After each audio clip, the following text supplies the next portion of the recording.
2 of Schick Pick 6. With March Madness heating up, big headlines surrounding the NFL, and Major League Baseball back in action, we have a lot to talk about today. At number 6 is the new NFL rule that we have all been waiting for. Following the missed call in the NFC Championship between the Saints and the Rams, the NFL has finally implemented a new rule that allows coaches to challenge offensive and defensive pass interference, whether it was called or not. Here's a look at the unforgettable play that was not allowed to be reviewed that cost the Saints a trip to the Super Bowl. Breeze. Pass is incomplete, no flag for Tommy Lee Lewis. Talk to each other. Crowd's going crazy as there's no flag right on the Saints sideline. Well, if Nikel Roby-Coleman plays the ball, it's an interception. It's probably going the other way with it. I mean, the ball's on the other side of Roby-Coleman, and they blew the call, and there were a lot of opportunities though, but that call puts it 1st and 10. We're on an E3 plays, and it's a game-changing call. I don't know if there was ever more obvious pass interference call that, here it is, the NFC Championship game, so tough one to swallow. This sparked extreme backlash from coaches, players, and fans that Roger Goodell, commissioner of the NFL, addressed prior to the Super Bowl. We're going to make sure that we do everything possible to address the issues going forward and see if there are improvements that we can make through instant replay or anything else. Now, I'm curious to see if this new rule will help or hurt the game. How will coaches react? How will players react? And will it delay the game even more? We'll have to wait till September to find out. For pick number 5, we go over to the NHL playoff race where we had 2 spectacular hat tricks this past week. Top-line stars David Pastrnak and John Tavares each recorded hat tricks for the Bruins and the Maple Leafs. Pastrnak scored the first 2 goals for the Bruins against the Rangers Wednesday night, the first coming less than 3 minutes into the game. He completed the hat trick in the middle of the third period with the help of Lundqvist's blocker missing the puck as it squeezed by him into the net. The Bruins routed the Rangers 6-3, and Pasternak's contributions did not just stop at goals. He also tallied 2 assists for a career-high total of 5 points on the night. John Tavares put up 4 goals Monday night against the Florida Panthers in front of an electric home crowd. After Patrick Marleau opened the scoring for the Leafs, Tavares scored the next 4 straight goals, with Mitch Marner and William Nylander assisting on 2 of those goals. Now, why am I mentioning Tavares and Pastrnak in the same segment? Well, if we go back to last year's first round of the Stanley Cup playoffs, the 2 teams faced each other in an intense playoff series that needed a Game 7 to be decided. And if we take a look at the current Atlantic Division standings, with 4 games remaining in the season, it seems like we are going to get a rematch of this marquee matchup between 2 original 6 teams. So how will Tavares and company overpower the top line of the Bees? We'll see in less than 2 weeks. But back to the NFL for pick number 4. Following the Patriots' Super Bowl win, Rob Gronkowski announced his retirement earlier in the week through an Instagram post with a very lengthy caption. He posted this photo and expressed gratitude for, quote, "the opportunity that Mr. Kraft and Coach Belichick gave me when drafting my silliness in 2010. Thank you to all of Pats Nation around the world for the incredible support since I have been a part of this first-class organization." Despite Gronk's history of injuries, he was an unbelievable tight end, recording amazing numbers throughout his career. He was named to the Pro Bowl 5 times, spent 6 of his 9 seasons in the top 10 for receiving touchdowns, and most importantly, won 4 Super Bowls with the Patriots.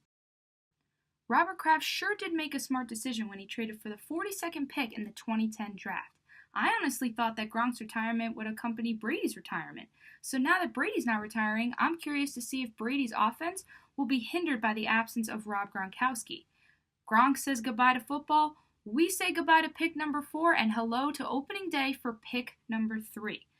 All 30 teams kicked off the 2019 season Thursday with major headlines. After losing the World Series in October, the Dodgers opened the season with a record-breaking 8 home runs against their division rival Arizona Diamondbacks, the most in opening day history. 6 different players cleared the fences with Doc Pederson and Enrique Hernandez leading the way with 2 apiece. The 4th and 7th innings seemed to be the lucky innings with 3 home runs hit in each of them.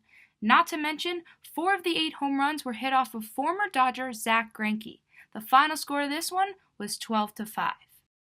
For our second major headline, how about both offseason big free agent signings, Bryce Harper and Manny Machado, both going 0 for 3 in their debut with their new clubs. The fans gave Bryce Harper a warm welcome, but he didn't give them much to cheer about from the batter's box. In his first at-bat in the first inning, he grounded out to first base and followed that up with 2 strikeouts in his second and third at-bat. Manny Machado also did not impress his home crowd either by striking out in his first 2 at-bats and then in the 6th inning grounding into a 6-4-3 double play for the second out of the inning. Did their first game jitters take over, or will Harper and Machado prove that they really aren't worth their big off-season deals? Shifting from baseball to March Madness, we have Auburn coming in at pick number 2. The Auburn Tigers defeated the number 1 seed North Carolina Tar Heels on Friday night by a wide margin. By the People's Bracket on ESPN, the Tigers were expected to not even make it out of the round of 32, let alone beat the North Carolina Tar Heels in the Sweet 16 to advance to the Elite 8. The Tigers dominated the Tar Heels from behind the arc, scoring more than half of their points from three-point range. They hit 17 three-pointers for 51 points, while UNC only had 7. Chuma Okeke led the way for the Tigers, dropping 20 points, but the rest of Auburn's points were spread pretty equally, with Dunbar having 13, Brown scoring 12, and Doughty and McCormick coming off the bench with 10 apiece. Unfortunately, Okeke had a devastating season-ending injury against the Tar Heels the other night, leaving him with a torn ACL. Even in the absence of their star forward, the Tigers picked up the slack and defeated the Kentucky Wildcats earlier today, gaining a spot in the Final Four. Starting guards Jared Harper and Bryce Brown each stepped up to lead their team to their first Final Four appearance in school history. What a way to get it done, with Harper scoring 26 points, going 11 for 11 from the free throw line, and Brown scoring 24, which together is 65% of the team's total points. Now to our top pick. How could it not be the Michigan State-Duke game earlier today? Zion Williamson and R.J. Barrett did put up their typical numbers, but Michigan State's offense just could not be stopped, leading to their 68-67 win against the Blue Devils. The Blue Devils had way too many turnovers, 17 to be exact, and the Spartans sure did capitalize on Duke's mistakes. Junior guard Cassius Winston dominated with 20 points and was the only player to play all 40 minutes of the game. Forward Xavier Tillman followed close behind with 19 points and went 8 for 12 on field goals, which contributed to the team's overall percentage of 43%. With just 5 seconds left, R.J. Barrett gets fouled in the paint, but misses the first free throw, which leads to Duke's defeat. The 11 million people that picked Duke to win the national title must not be happy. That was most likely R.J. Barrett and Zion Williamson's last time on the court together as teammates, as they now prepare for the NBA draft. That's it for our show, everyone. On the last day of March, we sure got madness.